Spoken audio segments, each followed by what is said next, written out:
Assalamualaikum warahmatullahi wabarakatuh. Selamat datang kawan-kawan semuanya di channel Ngobrol Horor atau channel Ngobor. Masih bersama kami berdua, ada Biru, ada Bro Ayung di sana, yang seperti biasanya juga mau berbagi kisahnya kawan-kawan semuanya. Dan sebelum ke Bro Ayung, terima kasih banyak untuk kawan-kawan semuanya yang udah kasih support, udah kasih dukungan dalam bentuk apapun itu. Terima kasih banyak. Dan langsung aja, Bro Ayung. Ya, Monggo, waktu dan tempat dipersilakan Bro Ayung. baik, terima kasih atas kesempatannya. Lagi-lagi tanya apa kawan-kawan dulu seperti biasa. Assalamualaikum warahmatullahi wabarakatuh. Waalaikumsalam warahmatullahi. Bismillahirrahmanirrahim.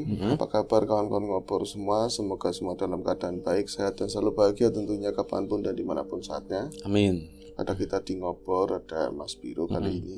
Kita bakalan nge-share cerita-cerita horor seperti biasa ya. Iya, betul. Ada cerita apa hari ini, Bro? Oke, ini ada sebuah cerita ya. Dari Mas Priyo. Dari Mas Priyo, itu pemuda asal Semarang. Dia mengisahkan seperti ini. Ini kejadiannya belum lama Mas, mungkin ada setengah tahun yang lalu. Saya waktu itu ada di rumah sakit. Saya itu nungguin seorang kerabat, bisa dibilang ya kerabat jauh sebenarnya. Namanya Mas Wisnu. Saat itu dia dalam kondisi koma dan ada di sebuah rumah sakit di Tegal. Tapi saya nggak mau ngomong di rumah sakit mana. Koma itu berarti masih berlanjut ya, masih hidup ya. Masih kalau udah berlanjut. titik, dalam kondisi titik itu yang susah. Apalagi di titiknya panjang gitu kan. Itu masih koma dan itu adalah hari kelima saya di sana. Nggak ada kemajuan apapun semenjak Mas Wisnu itu jatuh dari motor. Sebenarnya kayaknya nggak fatal, tapi kalau itu dia jatuh dari motor, dia di motor, Iya. pepok gitu jatuh gitu atau jatuh secara sendiri sih katanya. lagi gini gitu Iya, jatuh gitu. menjatuhkan diri mungkin. Ya tepatnya seperti itu. Nah, tapi ya begitulah, ada kecelakaan. Terus jadinya koma, dibawa ke rumah sakit dan gak bangun-bangun. Itu udah hari kelima, gak ada kemajuan yang berarti. Saat itu mantan istrinya datang. Mantan istrinya Wisnu. Jadi maghrib lah, habis maghrib datang. Dan karena saya juga Wisnu, saya kan orang Semarang. Saya nanti tak ceritanya di belakang Mas. Saya nggak paham mantan istrinya yang mana, siapa begitu kan ya. Yang jelas wong saya pemuda dan bukan orang baik lah. Dia ngomong seperti itu. Saya ngeliat mantan istrinya kayak gini kok dimantan-mantanin gitu loh. Maneman. Mana ayu lindu Mas. Yang ngomong rada enek ngono gitu kan. Ayo kok yang ngono apik banget. Aku ngilang yuk. Kok kayak gini dimantan-mantanin. Tapi ada anak kecil, berarti anaknya begitu ya. Saya nggak tahu banyak riwayatnya mereka kenapa bisa bercerai, bisa pisahan. Yang pasti wong namanya mantan istri berarti dulu pernah bersama. Dan ngelihat keadaan mantan suaminya yang dulu pernah bersama sekarang dalam kondisi yang begitu. Meskipun saya nggak dengar dia itu nangis gitu enggak, tapi dari titisan air matanya aja itu mungkin berat buat dia itu melihat mantan suami yang seperti itu. Saya nggak banyak komen, tapi saya memperkenalkan diri, saya Priyo, saya ponakannya Bude begitu. Nah, Bude siapa Mas? Jadi begini Mas, saya itu aslinya kan bocah Semarang, saya punya Bude di Pemalang. Bude saya di Pemalang. Saya itu bapak ibu saya udah meninggal, saya punya kakak semua sih, yayu sama satu laki-laki. Tapi gimana ya, masalah prinsip saya banyak nggak cocok sama kakak-kakak yang lain. Alih-alih banyak percekcokan, alih-alih saya itu mau mandiri, padahal saya ke rumah Bude di Pemalang kayak gitu loh. Tapi namanya uang saku kan seberapa banyaknya lama-lama habis. Saya mau minta Bude ya malu, udah dikasih makan tempat tinggal juga udah seneng kan ya. Itu nungguin Wisnu itu adalah pekerjaan Mas. Jadi kalau Wisnu itu ya ketemunya sepupu, wong dia itu suaminya ponakannya Bude angel mulus. Bude saya yang Pemalang punya ponakan perempuan, itu Wisnu itu suaminya. Oh berarti si Mas Wisnu tadi udah punya istri lagi? Iya, udah punya istri lagi. Tapi ya saya nggak tahu riwayatnya. Pokoknya saya nungguin ada orang geletak, saya tungguin begitu. Jadi kalau dibilang saya itu untung sehari ya saya dibayar 100.000. Untuk kalau ditanyain dokter ngurusin macam-macam, pokoknya saya laporan ke Bude begitulah. Kalau dia itu orang kaya, usahanya banyak. Yang katanya Bude juga, saya nggak tahu tempat tinggalnya, saya juga baru di situ kan. Yang jelas saya nganggur, saya dibayar 100.000. Kalau jahatnya saya koma terus aja, jangan sampai bangun kayak gitu loh. Biar mengalir terus. Biar mengalir cuan kan. Tapi nyatanya yang gak tega orang pasmis kayak gitu kan. Jadi kalau ini ya pengennya jangan berlama-lama lah. Lagi pula saya itu yang namanya rumah sakit paling gak suka mambune katanya. Nambu rumah sakit, mambu obat, Mas, ora seneng. Dulu bapak di Karyadi Semarang ya. Itu aja saya nggak kesana, padahal bapak sendiri sampai nggak ada. Soalnya saya nggak suka rumah sakit. Itu pertama kali saya ke rumah sakit nungguin orang demi uang, katanya seperti itu. Nah, kembali ke tadi, itu hari kelima Mas Wisnu di sana. Dan itu saya duduk karena memang ada istrinya ya di. Kalau misalnya koma di UGD ya biasanya di ruang tergantung sih. Tergantung. Ada ICU ya. ICU itu nggak boleh dijenguk biasanya. Nggak boleh dijenguk. Ada kalau memang koma udah lama, ada di ruang ini aja sih, mungkin kayak ruang perawatan begitu ya. Yang bisa dijenguk. Iya, kata dia itu bisa ngeliat dari kaca waktu itu, dari ya, kaca. Berarti di ICU ya. Saya tinggal dan waktu itu wong rumah sakit, padahal ya yang saya tahu ini rada bukan rumah sakit yang kacangan, bahasanya itu ini katanya orang yang punya baru ke sini, lalu alam sih, dan yang dirawat juga banyak. Saya itu duduk di koridor, itu jauh dari ruangnya Mas Wisnu, jadi ada 1-2 belokan lah. Emang sengaja saya agak jauh sana lah, saya pengen ngadem, capek 5 hari di rumah sakit kayak gitu, gak kemana-mana. Saya duduk, ada ini bangku yang dari plastik itu. Saya nyender, tapi di sebelah kanan saya itu ada pertigaan. Nantinya yang arah pertigaan yang satu ke sana itu nanti ke arah keluar begitu ya. Saya di situ. Tapi perasaan saya duduk di situ itu lagi Mbak Lia itu namanya, mantan istrinya. Saya tinggal ya sekitar jam berapa ya, 8:30 atau jam 8. Tapi perasaan saya duduk di situ entah ngelamun atau saya gimana, handphone aja lobet, saya nggak ngapa, males rasanya pengen ngecas balik lagi ke sana atau apa. Saya duduk nggak ngerokok, nggak apa namanya di situ ya, di rumah sakit. Saya ngelamun, cuman lamanya itu kayak nggak kerasa. Tahu-tahu saya ngeliat di jam dinding itu sekitar jam 11:30 malam. Tadi waktu rada sore memang ada suster perawat jalan kayak gitu kan, tak mau ngurusin apa. Saya juga kalau cantik ya saya sapa, kalau biasa aja saya diem. Nah itu ini ketika saya duduk waktu itu di jam 11:30, perasaan udah lama sekali itu nggak ada orang lewat satupun. Bahkan dengar suara gemlatak kayak kadang-kadang apa yang digeser itu nggak ada suara apapun. Saya itu nunggu apa ya, mau balik lagi ke sana atau enggak. Dan lagi saya menunggu begitu, tahu-tahu dari arah jauh. Kan pertigaan beginilah, mentok saya tembok. Jadi ke sana ada jalan, di sini lorong ya, ini lorong, sananya itu yang nanti akan keluar. Itu dengar suara langkah kaki. Teplak mungkin itu kalau nggak sepatu ya, mungkin sendal sih, lebih tepatnya sendal. Saya itu kok merinding ya, ada orang mendekat kok tiba-tiba merinding. Dari kemarin saya ngeliat orang ditutupin gitu, berarti mayat ya. Saya biasa aja, nggak takut tumben gitu. Yang saya benci bau rumah sakit obat, tapi malam itu bau karbol kayak gitu ya. Bau karbol, bener itu kan pela sebenarnya ya, bau karbol, bener bau karbol. Itu saya ngerasa merinding, apalagi langkah itu semakin mendekat. Saya itu kok bisa nih aku merinding. Saya buat mengalihkan ya tati HP lama mas, padahal dia kedengeran makin dekat, tapi kok letak dan itu kayak langkah satu orang tok.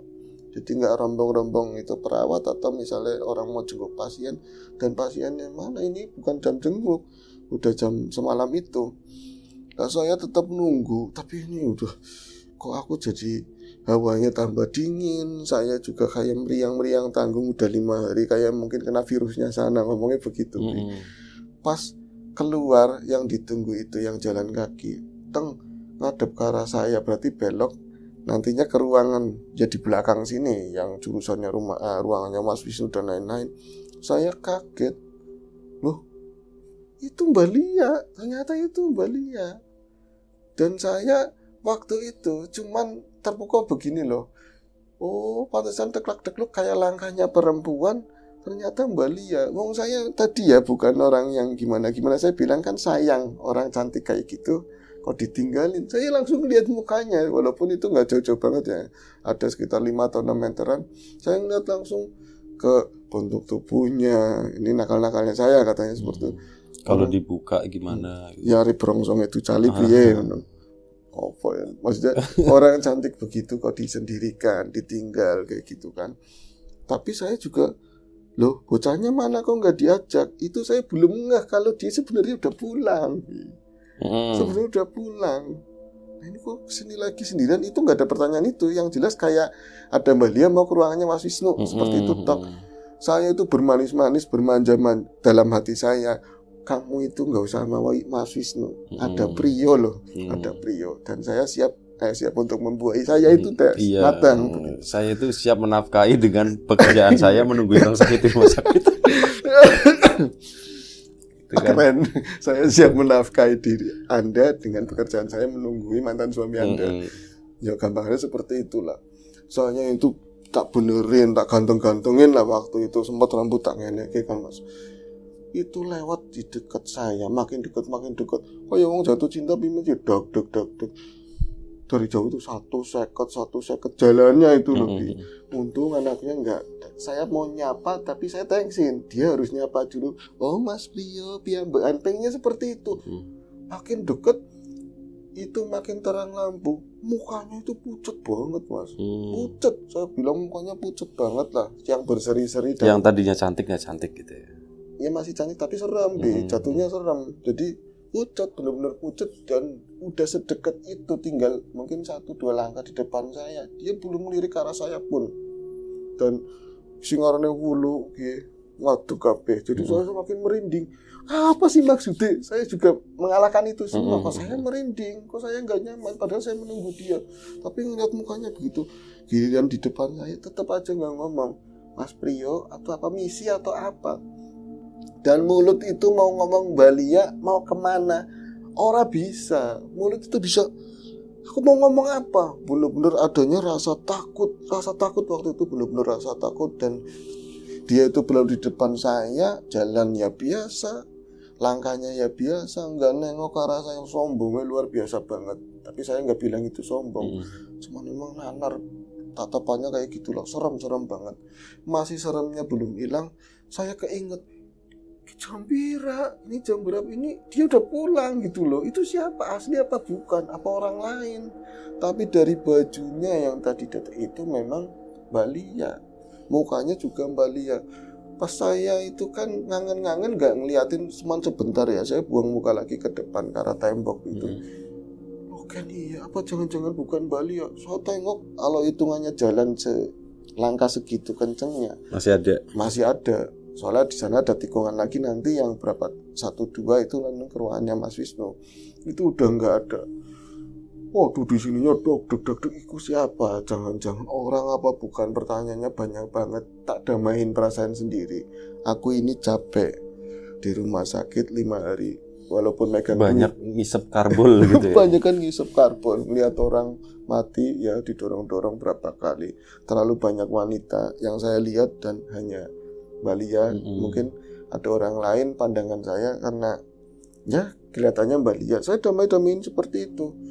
Tapi kalau Mbak Lia beneran berarti ada yang gawat mungkin ya dari Mas Wisnu. Tapi kan apa dari Budi beritanya, terus ngontek ke Mbak Lia. Saya jadi mau bangun begitu. Tapi tiba-tiba rasa takut itu gede lagi nyerang saya ya.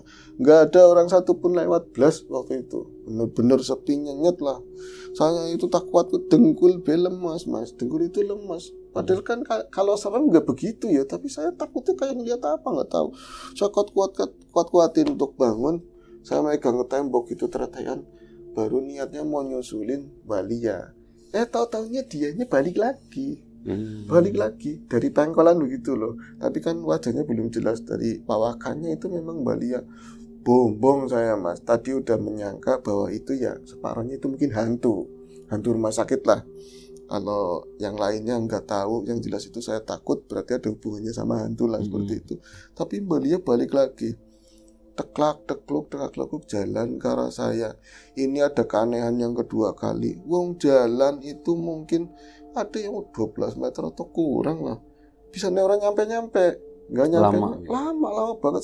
Sampai terduduk. Benar-benar saya terduduk. Diserang rasa takut lagi. Jalannya Michael Jackson kali. Maju tapi mundur aslinya. Oh iya. Bisa juga mungkin seperti itu. Iya. Maju tapi hasilnya mundur. Karena emang gak nyampe-nyampe. Saya sampai terduduk benar-benar lemes dan saat itu takut. Yang aneh di sininya itu belum kelihatan gaunnya warna apa, kayak tadi yang terus di depan saya. Mukanya seolah-olah udah jelas.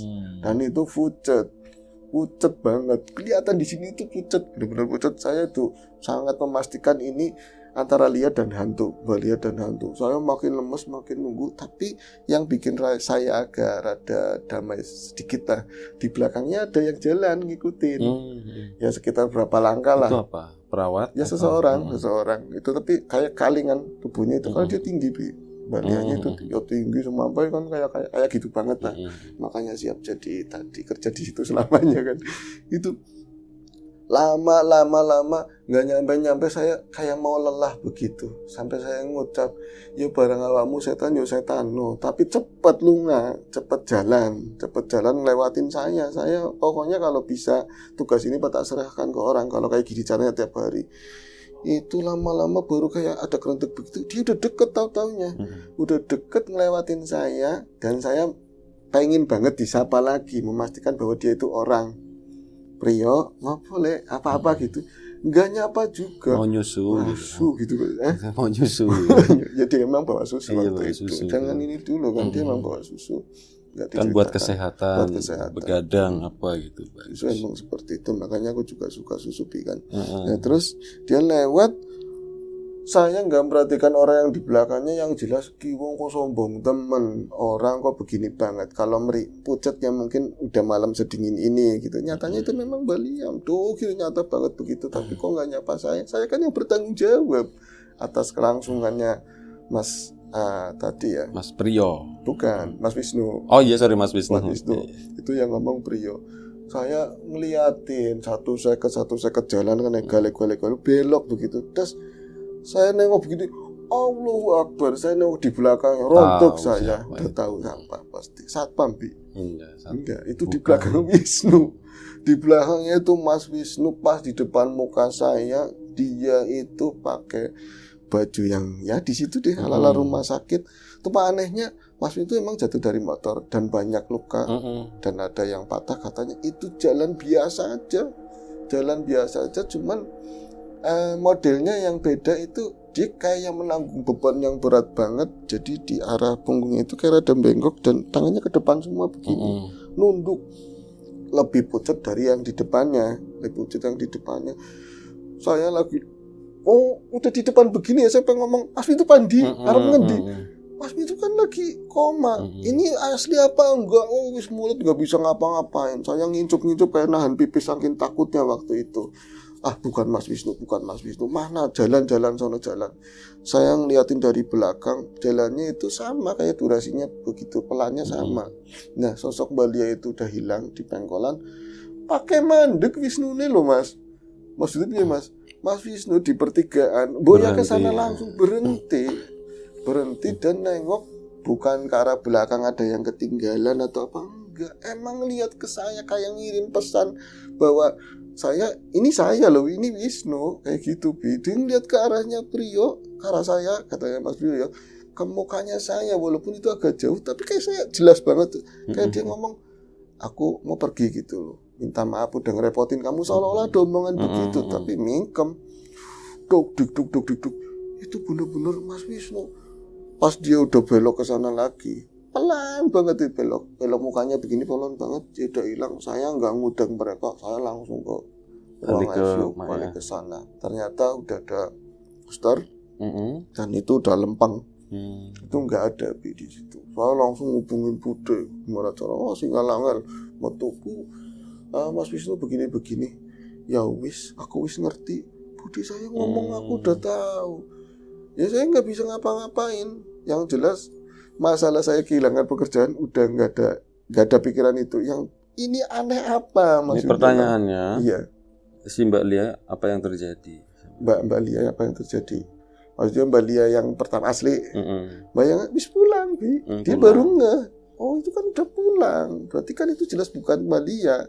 Jadi penalarannya kayak ada lia-liaan yang jemput Wisnu, kayak gitu loh. Apa juruannya atau apa? Karena setelah itu berakhir Wisnu nggak ada.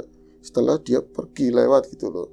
Kalau misalnya memang ini kan suster harusnya ngubungin saya yang tanggung jawab gitu kan. Belum tapi karena mungkin nggak ada kali ya. Iya, karena nggak ada di situ. Orangnya gitu. Akhirnya selesai di situ ya Mas. Saya lemas dedes, pokoknya kalau bisa saya pulang. Cuman memang harus ada yang ditanggung jawabin di rumah sakit, ngurusin jenazah harus digimanain. Itu bules sampai pagi. Sananya pokoknya saya nggak di rumahnya Bude itu seharian. Saya pemakamannya itu nggak ikut semuanya. Saya udah ngeri, saya ketakutan. Ketika ada 2 harian, nah katanya udah ada pemakaman, udah dimakamin. Bude saya cerita, no, yo, kamu kayak balik kemarin kayak ketakutan wong edan katanya, kayak orang gila, pucat luar biasa, suruh apa ngapain nggak mau, makan sedikit-sedikit. Maksudnya apa? Ada apa? Akhirnya saya ceritain kejadian kayak gitu semua.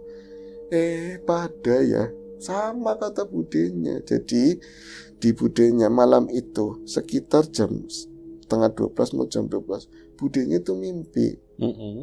Mimpi tapi bukan rumah sakit ya.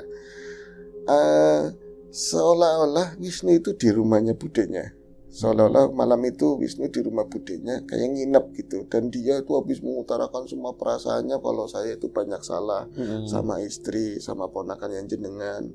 Saya juga berbuat yang gak baik-baik. Saya tolong jaluk di ngapura nih Bu. Sedela maning saya ada yang jemput kayak gitu. Itu ada yang jemput yo. Pas jam 12 teng lah itu ada yang ngebut ngetok-ngetok pintu. Saya buka. Tapi bukan Lia, bukan. Kayak yang kamu lihat kan sosoknya Lia, saya wong ayu, tapi saya nggak mau nyebut sosok itu Saru. Di sini itu Saru, nyebutnya Saru. Mungkin teman-teman bisa sendiri ya. Saru dia itu ratu-ratu kayak gitulah, pakai semacam lengkap semuanya.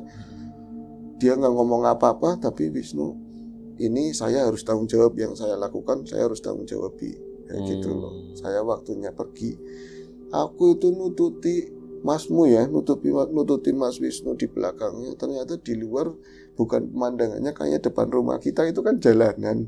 Jadi kelihatannya kayak hamparan pasir-pasir kayak gitu lebih. Terus ada tumbuh-tumbuhan itu di jauh sana. Ya kereta nih dijemput melangkrok mono. Ada rel berarti sih. Ada. Ya bukan kereta itu. Oh, bukan kereta itu. Kereta kuda gitu kereta ya. kuda. Jaranan dokare itu melangkok di sana dan itu iring-iringan bener-bener kayak Masmu itu ada yang jemput. Saya itu si kereta itu jalan, yang bendaranya atau yang jemput yang gak ngomong apa-apa, Wisnu juga gak ngomong apa-apa. Kayak bener-bener semuanya cepet banget. Udah jalan tahu-tahu saya bangun. Dan saya ada kabar dari rumah sakit. Katanya kamu itu dihubungin nggak bisa, HP-nya mati, HP-nya mati. Jadi saya tahu, tapi ya wis lah buat yang sudah berlalu. Lah Mbak Lianya gimana?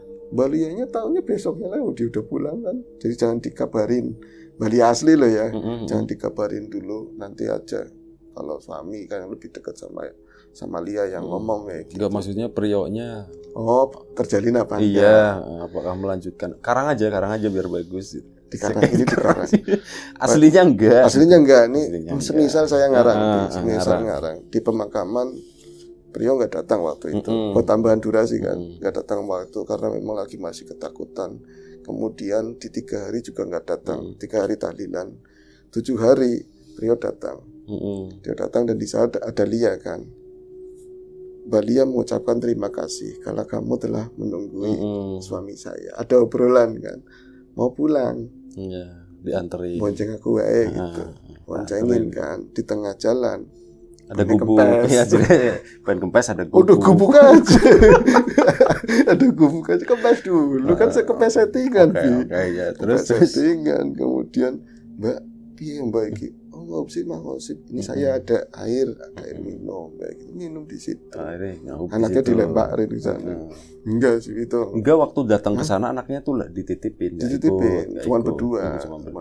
Angin sepoi-sepoi membuat rambut tergelai segala macam kan ya. Sepi. Akhirnya ada gubuk di sana. Nah di gubuk tersebut mereka bikin gubuk Bikin ya. gubuk. Nah, Itu ternyata. aja sih. Cerita ini nggak panjang, tapi saya bayangin kalau jadi Priyo seremnya kayak apa waktu itu gitu loh. Iya.